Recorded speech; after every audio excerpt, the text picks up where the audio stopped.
Assalamu alaikum grade 6 students. As you all know, we started our new chapter, our second chapter, which is about weather and climate. So today is our last topic of chapter number 3, weather and climate.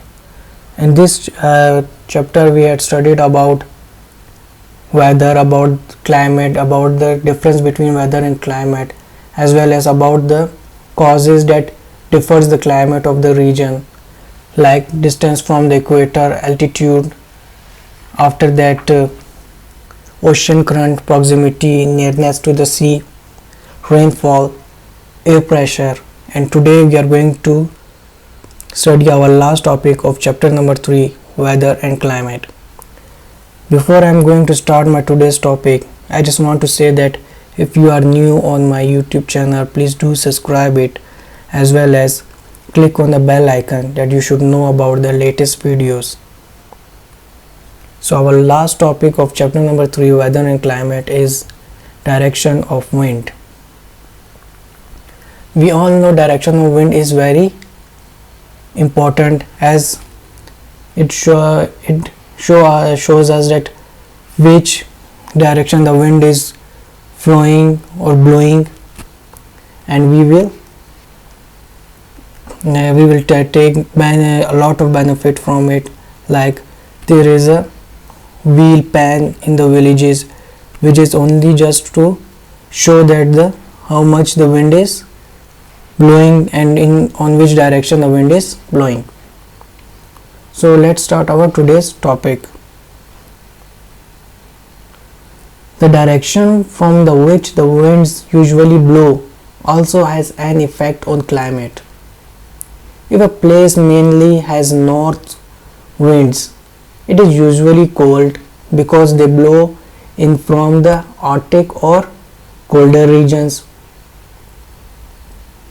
In the southern hemisphere, it is southerly winds which are cool.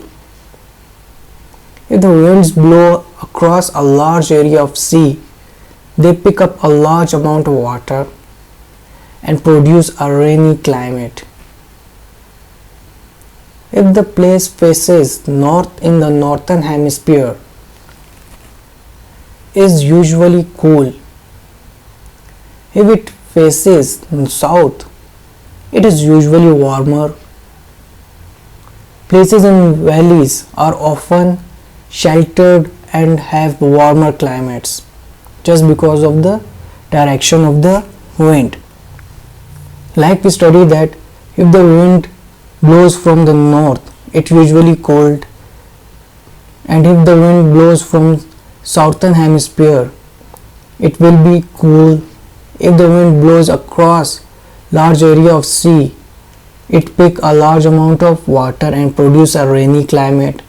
And if the place faces northern hemisphere, it will usually cool. And if the place who faces winds from south or southern hemisphere, it will be usually warmer.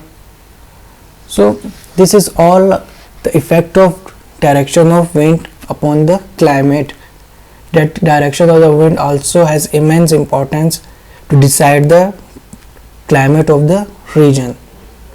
Now if you have any sort of confusion in the last topic, direction of wind, or in any topic of the chapter number 3, you can ask me in the Google Classroom in the comment section, as well as you can ask me on my YouTube channel in the comment section.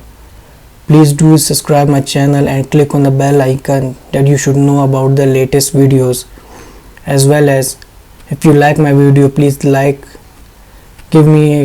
a like on my videos and comment it that how should I improve my videos as well.